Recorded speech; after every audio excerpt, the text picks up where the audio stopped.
Quand vous avez une égalité de rapport, vous avez ici un produit en croix. C'est-à-dire que j'ai ce produit-là de cette diagonale est égal à ce produit-là de cette diagonale. Donc 10 fois 6 correspond à ce produit-là, et 2 fois 30 correspond à ce produit-là.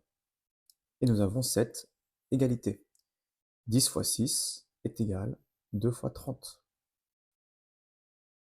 Et en fait, 10 fois 6 et 2 fois 30, on peut le réécrire sous la forme suivante. 10 fois 6 et 30 fois 2. Ça reste vrai, parce que 2 fois 30, c'est 30 fois 2. Le produit est commutatif. D'accord? 30 fois 2, c'est pareil que 2 fois 30. On peut changer l'ordre des termes dans une multiplication. Et en fait, ici, on a aussi 10 sur 30 est égal à 2 sur 6. Qu'est-ce que j'ai fait ici pour passer de là à là? J'ai changé de place le 30 et le 2. J'ai mis le 2 ici, j'ai mis le 30 en dessous. Vous voyez? 30 et 2. Et ça reste une égalité parce que c'est justifié par ça. Et de la même manière, je peux déplacer mon 6 ici et mon 10 ici. Je les change de place. Ce qui me donne 6 sur 2 est égal à 30 sur 10. Ce qui est justifié par la commutativité ici de ce produit-là.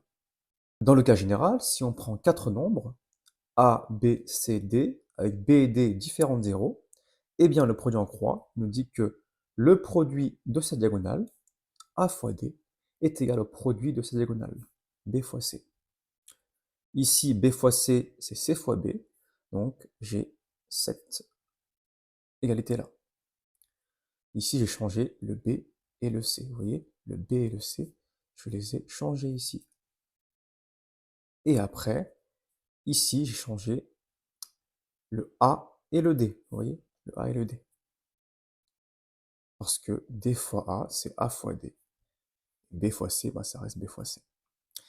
Maintenant, si on prend le cas particulier où on a seulement un A ici, et là C sur D, eh bien en fait, le A, c'est A sur 1. Et vous appliquez la même règle, mais pour B est égal à 1. Et du coup, on a A fois D, le produit de cette diagonale, est égal au produit de cette diagonale. A fois D est égal à 1 fois C, qui est égal à C. Et en fait, si vous voulez, simplement, vous allez changer le A et le D. Donc, D est égal à C sur A. Exemple, je vous rends un contrôle, vous avez 13 sur 17. Vous vous demandez, monsieur, mais quelle est ma note sur 20? Vous faites ici un produit en croix, parce qu'en fait, vous cherchez en fait une quatrième proportionnelle. 17 fois x est égal à 13 fois 20. Et du coup, le x, c'est 13 fois 20 divisé par 17. Et on trouve 15,29 environ arrondi au centième près. Un autre exemple, on a 2 kg de fraises qui coûtent 13 euros. Combien coûte 5 kg de fraises? P, c'est quoi P? Le prix de 5 kg de fraises. On suppose que le prix est proportionnel au nombre de kilos. Dans ce cas, on a cette égalité. 2 fois P est égal à 5 fois 13. Et du coup, P est égal à 5 fois 13 sur 2, 32,5 euros. Et oui, c'est l'inflation. Prenons un exemple concret actuel, la trigonométrie.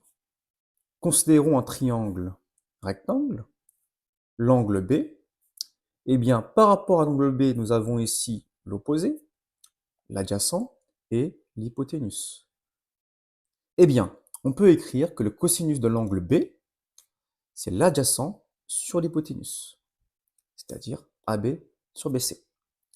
Donc si on cherche AB, eh bien c'est simplement BC fois cosinus ABC, ce produit-là. Et si on cherche BC, eh bien je vais simplement changer de place, BC et cosinus ABC, vous voyez, ici j'ai changé de place. Merci à vous.